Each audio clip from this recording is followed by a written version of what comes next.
The Mesa Public Library does not have a Friends organization. So the money that we generate, we have an agreement with the City of Mesa that we have a restricted fund, that 100% of the proceeds goes into that restricted fund. We use it for grant matches, we use it for buying furniture, renovations, we paid the rent for our Mesa Express Library in East Mesa. So it's really used at our director's discretion, but 100% comes back to us. And it's about 500 books a month we're shipping out. Items a month, I shouldn't say. It's not solely books. Sometimes it's encyclopedia sets, DVDs, vinyl, VHS. We've sold VHS online. So we research everything. I've been here for 6.5 years. We started in one little room with one volunteer. Now, she's not any volunteer. She's a skilled volunteer. She spent her entire career in the library system cataloging books. Because now we have 20 volunteers just doing online stuff, and then if you include those who are sorting all the donations and all the packing and shipping and everything else, it gets even more than that. In this case, you never know. So from Nancy in one little room, I was like, this is like not even the tip of the iceberg what's going on. And so 6.5 years ago when I came on, I was like, we need to expand this. We need to really get more donations in, really get spending more time researching, knowing what we're looking at. And we created half the space we have now, and then we expanded it again. We also are at our Red Mountain Library, researching and posting books online. And there's folks at our little Dobson Library at Dobson and Baseline that are scanning and researching for us too. So, but this is where all the donations come. Normally, this was supposed to be our blue line. We had to stay within.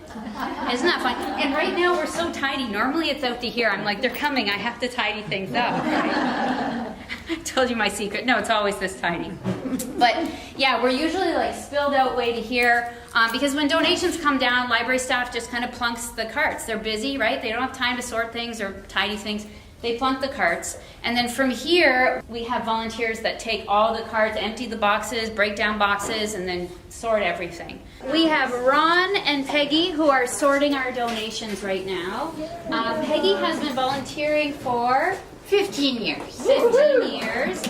And Ron is a newbie here to us. 4 months. 4 months. So Peggy has trained a number of our sorters and scanners here. And so she knows what she's looking for and what we're looking for when all the items come in. And it's not just one item by itself. It's how can that be sold with other things to make it more valuable. Yeah, so items are scanned here. We have a hand scanner that directly works with Amazon. So with one beep, we know if it has a barcode, we know its value approximate. So if they don't have an ISBN number, we put it over there in this pile. And we have volunteers that do the research. The scanner is just a phone with that Bluetooth piece that's loaded with software. The software has an annual subscription. We pay about $1,000 a year, but we have 3 scanners. So each time you add a scanner, it's the hardware and then also a software subscription on that. So this is our online sales office. Hello. So when we first started, it was just this half. Well, no, first started, this is Nancy, by the way. You just passed Kathy David. Kathy's over there. And Linda's on this side, and she's packing books. So Nancy is who I call patient zero. She's the first person where all this started. She spent her career in the library system, in cataloging, and she taught us everything we know about books. The easiest thing, too, as far as starting with particular kinds of books, it's better because some of these books that you get for donations and stuff are really old, like what I've got here, and they're more complicated. But in the beginning, it would be good to start with some newer books that you're sure you have your ISBN numbers that you can, write in and then get your information and put it in easily. These newer kinds of books you're going to sell faster, and you'll get more into your rhythm of what you have to do and all of that. So when you sell them, Amazon has a really nice seller storefront, and eBay does too, and you can see all your emails waiting, you can see all your things to ship. Prints out invoices like here on Linda's table, you can see. This is what you get to ship, and I always, when I ship them, I always read the condition notes, and I underline things like owners' names on the text block. We note a lot of stuff so that when people get it, they're getting what they paid for, and they're understanding. And sometimes we note that maybe it's a different edition from the original listing, and so I just kind of note all that stuff so that, you know, when people get it, they'll say, oh, well, it was in the listing, you know, we didn't, you know, try to fool them or anything. And so we pack that, and then we have this little thank you thing from our library to show that we are happy for their, hopefully they'll return. And it asks them to give us a good rating. And we Yeah. want the good ratings because that helps us. Okay, so we're getting ready for inventory, and what I do is I pull books that are in inventory and I try to figure out why they didn't sell on Amazon. So I have to make some kind of assessment, whether or not I'm going to pull it or change the price on it or change it in some way. That's what I'm doing right now. So prices of books usually go down, but sometimes they go up. So reasons, you know, just over time are, and the minute you price a book, so there's big sellers out there that have computer generation systems that the minute your book is a penny less, theirs goes a penny less than yours. So the minute you turn your back, because we're all people, we're not computers, the minute we turn our back and we post that listing, they've already outpriced us. So we have to be doing this periodically, which is a huge cumbersome thing. When you have 18,000 listings, we don't do it near enough. I'll be the first to admit that. So before inventories, we usually try to get through a lot because then we're just counting books that we don't need to be looking at, right? So we clear out, and this is all the old inventory system too, so we know they've been there at least a year. So that's a good way to clear it out too. And then, is there still room to adjust it down? If it was posted at $25, all the others are at $8 now. Can we afford to go less than $8? Like, is it a big, heavy book like this big thing here, or is it something that's really little and paperback? Maybe we do have that room. We can also look at that sales ranking and see, has it gone up, which means it hasn't sold in all that time we haven't looked at it, or has it gone down? So somebody bought something that just didn't buy ours. So we can use that information too to know what to do with it.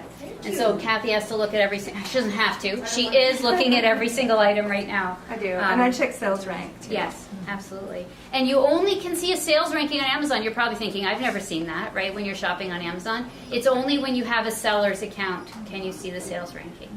You have your monthly subscription fee, you have 15% of your total sale, and then you have $1.80 per transaction from Amazon. Where would you recommend somebody start if they were just going to dip their toe in the water? Well, I think it really, so you have to make sure you can get your account set up, you know what you're looking at. You don't need the scanner software if you have a scanner on your computer. You see the hand scanners they have on their computer? If you put that into the Amazon search field, scan your book, it comes right up. So, Do you get returns at all? oh yes. Yep. And this is another quality control check. You know, we all make mistakes. Absolutely. Oh, yeah. We all do. You miss highlighting on one page. Don't do that to your books. Right? Or, you know, and you just miss that. And then as the person's shipping, Linda's flipping through and she sees that. So there's some things that are deal breakers, like we sold a teacher's edition of a textbook that wasn't a teacher's edition, and that's a very different textbook. So we have to disclose that. We have to cancel orders if we catch it. We do take returns, of course. There's customer service emails to deal with on a regular basis. It is, you have to be prepared. And you're timed on all that. How quickly do you get back to people? So you have to be prepared that it is something you're going to be checking all the time. And then Linda over here, Linda is a retired accountant who does all of our Excel spreadsheets on all of our numbers and reports, and she's amazing. I remember it's like my dad trying to teach me fractions. Like, it's impossible to get through my brain Excel. And that's why I have important people like these guys that have those skills that can do the things that I don't know how to do. Because she's a retired teacher. She knows how to teach. She knows lesson plans. I'm like, okay, so explain to me objectives, lesson plans, because I'm not a teacher. So it's an amazing thing that she's able to do that. It's step by step, each thing. What's your takeaway? There's an exercise. She's got the whole thing planned out. We're going to label books. And I'm like, oh, I learned something. That was her idea, though. That's a good idea.